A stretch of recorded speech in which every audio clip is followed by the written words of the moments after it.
আপনারা কি চিন্তিত না খুশি বলেন তো? খুশি। এটা মজার ব্যাপার। দেখেন, ও আমি বলছিলাম না যে মানে মিথ্যা যখন মাথাচাড়া দিয়ে উঠবে, গ্যাপে গ্যাপে যদি সত্য থাকে দুই একটা, তো একটা পার্থক্য তেল জল মনে হয় না? মনে হয় তেল আর জল। আমাদের কথা এখনো পর্যন্ত বাংলাদেশের বহু, বিশেষ করে মুরব্বী বাবাজিদের কাছে তেল আর জল, যে এরা মুখ দিয়ে বলেটা কি?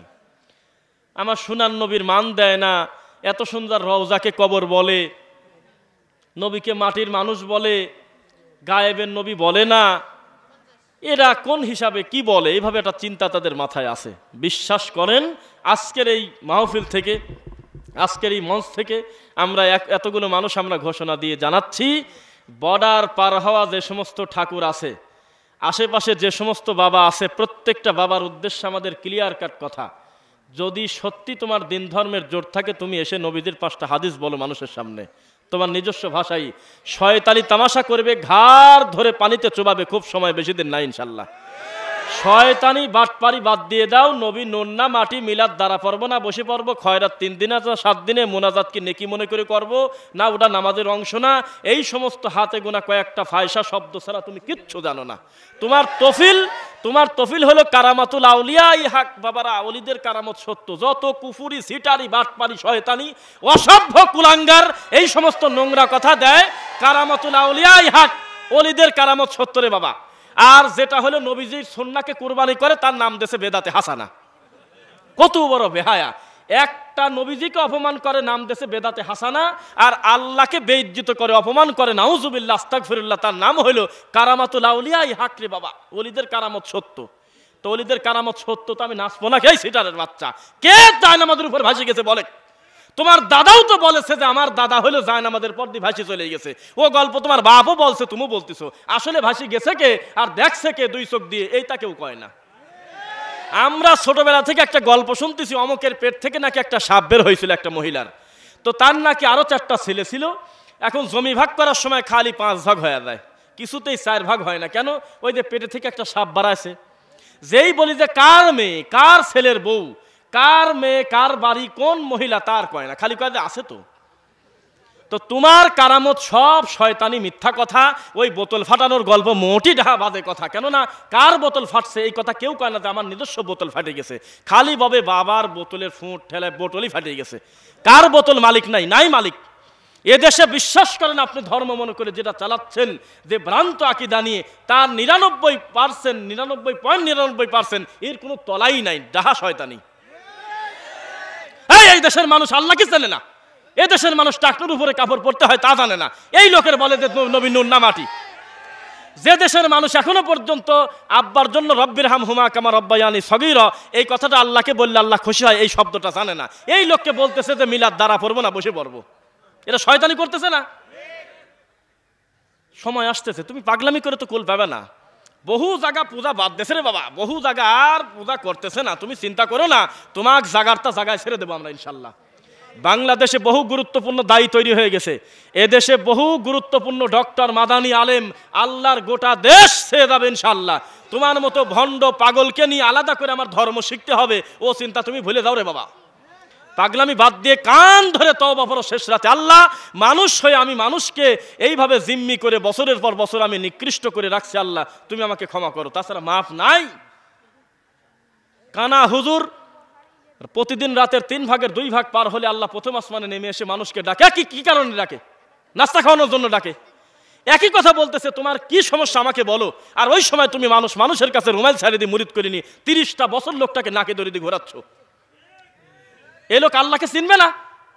বানি ইসরায়েলের ভিতরে একটা লোক 100টা মার্ডার করে লোকটা ক্ষমা পায়। কি কারণে ক্ষমা পায় কেউ বলেন দেখি? 100টা মানুষ হত্যা করা কম পাপ না বড় পাপ?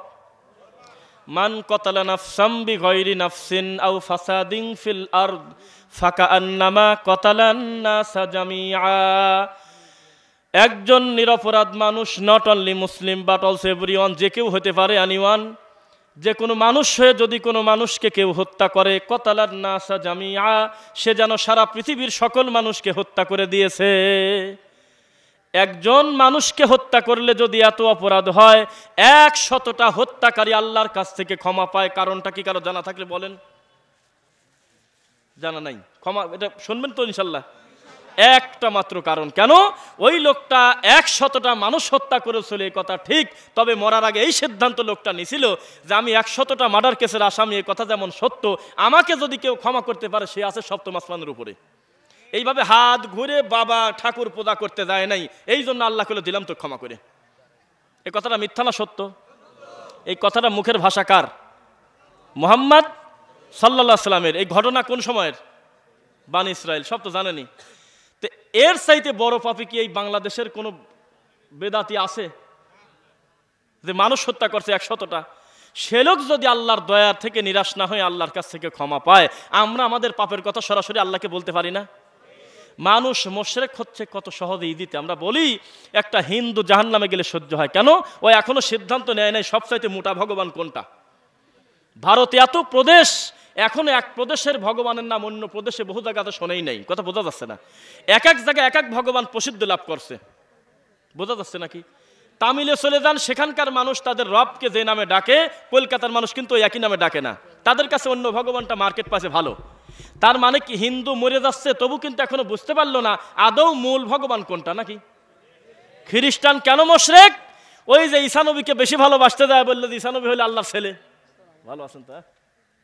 আমার ভাই চলে এসেছে, কুলাঙ্গার তাওহিদি নাম দিয়ে আল্লাহর ঘরটা পুরায় ভেঙে দিয়েছে, আস্তাগফিরুল্লাহ। আর আমার ভাইকে আল্লাহ অক্লান্ত পরিশ্রমের মাধ্যমে তাকে এই বিশেষ ভালো কাজের সঙ্গে জড়িত রাখছে, আল্লাহ কবুল করে, আল্লাহুম্মা আমিন। যে কথা বলতেছিলাম, কি যেন বলতেছিলাম, হ্যাঁ, তো ভুলেই গেলাম বিষয়টা। ও ভগবান। তো আমরা হিন্দু কেন মুশরিক আমরা জানি, কেননা উনি বলতেছে যে সৃষ্টিকর্তা একজন না, কুল হু আল্লাহ তার কাছে টেকে নাই, তিনি বোঝাতে চাচ্ছে 33 কোটি দেবতা। তাকান আমার দিকে। খ্রিস্টান কেন মুশরিক? ঈসা নবীকে বেশি ভালোবাসতে দেয়, বলছে আল্লাহ ছেলে। মরিয়ম হলো এই বিশ্বের মাটির উপরে সম্মানী কয়েকজন মহিলার ভিতরে একজন মহিলা, অসুবিধা আছে আপনাদের মানতে? এই মহিলাকে বেশি ভালোবাসতে যায়, বলছে আমাদের মরিয়ম এতই ভালো, মরিয়ম হলো আল্লাহর বউ। বৌদ্ধরা কেন মুশরিক? ওই যে গৌতম বুদ্ধকে পায় আমার নবী মুহাম্মদ সাল্লাল্লাহু আলাইহি ওয়াসাল্লামকে ভুলে গেছে। ইহুদিরা কেন মুশরিক? উজাইর আলাইহিস সালাতু ওয়াস সালামকেই চূড়ান্ত মনে করে আল্লাহর ছেলে বানা সারছে, তো সারছেই, রাসূলের কোনো কথা তার কাছে দাম নাই। বোঝা যাচ্ছে নাকি? প্রত্যেকে মুশরিক হওয়ার স্পষ্ট কারণ আছে, আছে কিনা? কিন্তু মুসলমান মুশরিক হওয়ার স্পষ্ট কারণ আমাদের বোঝে না কেউ মনে হয়। ওয়ামা ইউমিনু আকসারুহুম বিল্লাহি ইল্লা ওয়া হুম মুশরিকুন। আমাদের যিনি তৈরি করেছেন তিনি আমাদেরকে বলতেছে তোমরা কালেমা পড়ছো, এটা আমি অস্বীকার করতেছি না, তোমরা ঈমান আনছো তাও স্বীকার করলাম, এরপরেও তোমরা অধিকাংশ লোক হলো মুশরিক। একটা মুসলমানের জন্য মুশরিক এটা ভয়াবহ শব্দ, বোঝা যাচ্ছে না? একটা মুসলমানের জন্য আল্লাহর হকে মুশরিকের চাইতে খারাপ শব্দ আর নাই। রাসূল সাল্লাল্লাহু আলাইহি ওয়াসাল্লামের সুন্নাহর ক্ষেত্রে বিদাতের চাইতে ভয়াবহ শব্দ আর নাই, আছে কি? এই মুশরিক অধিকাংশ লোক কালেমা পড়ার পরেও কেন জানেন? একটা বললেই বুঝবেন। এই যে মাঝখানে একটা ব্যক্তি বসায় রাখছে, মাঝখানে কাউকে বসায় রাখছে, সরাসরি তার রবকে কিছু বলা যাচ্ছে না, আস্তাগফিরুল্লাহ আস্তাগফিরুল্লাহ। বোঝা যাচ্ছে কিনা? আল্লাহ এবং বান্দার মাঝে মধ্যস্থতা তৈরি করে একটা ব্যক্তি বসায় রাখছে, একটা জায়গা বসায় রেখে তার কাছ থেকে মঙ্গল নিতে চাচ্ছে, নাউযুবিল্লাহি মিন যালিক। এদেশে ভাস্কর্য সম্পর্কে বহু কথা হয় নাই? কথা বলতেছেন না? ভাস্কর্য সম্পর্কে প্রত্যেকটা মসজিদের ইমাম জুমার খুতবায় হোক, মাহফিলে হোক, অন্তত 2-4 লাইন কথা বলছে, কিন্তু কম ঘষা মাজা হয় নাই। আমার দুঃখ, এই সকল হুজুর এক জায়গা হয়ে যেই গতিতে ভাস্কর্যের ব্যাপারে লাগলো, তারা রাতারাতি এক জায়গা হয়ে এই উঁচু কবরের ব্যাপারে কথা বলে নাই কেন? কেননা এদেশে যদি আরো 1 কোটি মন্দির হয় তবুও কোনো মুসলমান এইটা মনে করবে না যে বাঁচলাম, এই মন্দিরটা দেখতে সুন্দর, এখান থেকে আলাদা কোনো মঙ্গল নিতে যায়। কোনো মুসলমান তা মনে করে না, এটা তাদের ইবাদতখানাই মনে করে। বোঝা যাচ্ছে নাকি? যাচ্ছে নাকি? কোনো খ্রিস্টান গির্জালয়ে কোনো মুসলমান কল্যাণ নিতে যায় না, মনে করে এটা ওদের ইবাদতখানা, এটা আমাদের তো কিছু না।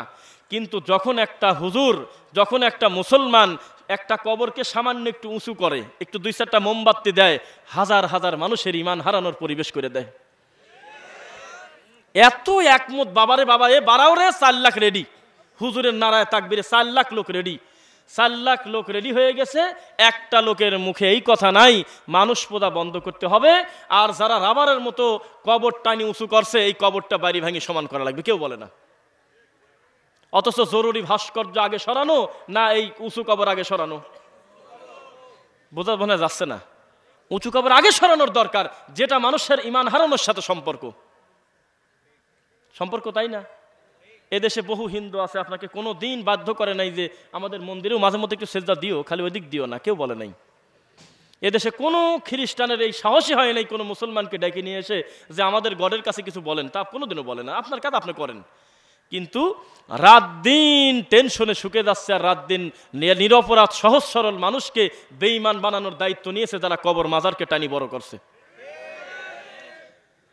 দেখেন মুহাম্মদ সাল্লাল্লাহু আলাইহি ওয়াসাল্লাম সহিহ মুসলিমের হাদিস, তিনি বলতেছে তার জামাইকে, এরকম জামাই কি মাটির উপরে আর কারোর আছে? আলীর মতো দামি জামাই।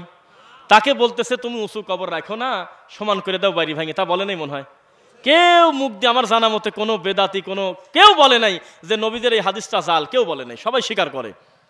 তা আমার একটা প্রশ্ন, তাহলে যারা আপনারা মানুষের কাছে পড়ে আছেন, ব্যক্তি পূজা করতেছেন, এই বাংলাদেশে কোন বাবা আছে যেই বাবার কবরের অস্তিত্ব নাই? নাম বলেন তো দেখি। তাহলে রাসূলের বিরোধিতা দিয়েই আপনার কর্মকাণ্ড শুরু না? আমাদের ইসলামে কোনো সাদা কালোর বৈষম্য আছে? কথা বলেন, আছে? কোনো ধনী গরিবের বৈষম্য আছে? প্রধানমন্ত্রীর পায়ের সাথে পা লাগিয়ে যদি একটা একদম অভাবী ফকির মিসকিন একটা এতিম যদি আল্লাহকে সেজদা দেয়, তার সেজদায় যদি কান্নাকাটি বিনয় বেশি থাকে, রাসূলের কায়দায় সালাতটা হয়, তাহলে প্রধানমন্ত্রীর চাইতে তার সেজদার দাম বেশি। এটা হলো ইসলামের শ্রেষ্ঠত্ব। এই সরল মনা মানুষদেরকে টানিয়ে নিয়ে কবরের কাছে ঢোকা ছাড়ছে, যেটার সাথে ঈমান হারানোর সম্পর্ক। নাউজুবিল্লাহি মিন যালিক। সময় আসতেছে ইনশাআল্লাহ। দূর থেকে চেঁচামেচি করে কান্নাকাটি করে কোনো লাভ হবে না। কে জানি বলেই ফেললো, ইউটিউব খুললেই খালি ওনাদের কথাবার্তারা, টেনশনে শুকে যাচ্ছে। নাম বলার কেউ নাম বলেন না। কয়েকদিন আগেও যাদের দাপটে, যাদের বক্তব্যের ভিড়ে গ্যাপে গ্যাপে দুই চার কথা বলারই সুযোগ পাচ্ছিলাম না, আজ 2-3 মাস হয়ে যাচ্ছে তাদের 2-4টা মাহফিলও চোখে পড়তেছে না। কই? নাই তো, এসব নাই তো, আর নাই, কেউ নাই। এটা বেজ্জিত করে ছাড়ছে নিজেকে। আল্লাহ শুকরিয়া, আমরা বলি আল্লাহ, বিদাতকে আমরা ওই রকম ভাবে অপছন্দ করি, নাপাকি ময়লা জিনিসকে আমরা যেভাবে অপছন্দ করি তার চাইতে বেশি। নাফাকি লাগলে পরিষ্কার করলে পাক হয় না, আর বেদাতি বয়স যত বাড়ে আরো বিগড়ে যায়, আরো বেদাত আরো ভর্তি করে। তাই করে কিনা? ভালো কথা বলবেন যেটা তো বিদাত, এই কর্মটা রসুলের সুন্নাহ বিরোধী, আপনি এটা বাদ দিয়ে দেন, আপনার উপরে আরো বেশি বিগড়ে যাবে। এটার নাম হলো বিদাত। এই অসভ্য কাজ যিনি পরিচালনা করে রাখছেন তারা হলো হুজুর, তাই কিনা? এইভাবে তো ডিস্টার্ব করলে মুশকিল। কেউ কথা বলার দরকার নেই।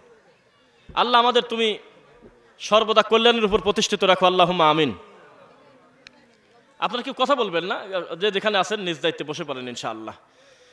তাহলে আমরা এদেশের মাটিতে তাওহীদের ব্যানারটা বিশাল হোক, এই ব্যানারের ভিতরে সকলেই ঢুকে পড়ুক, আমরা চাই কি চাই না?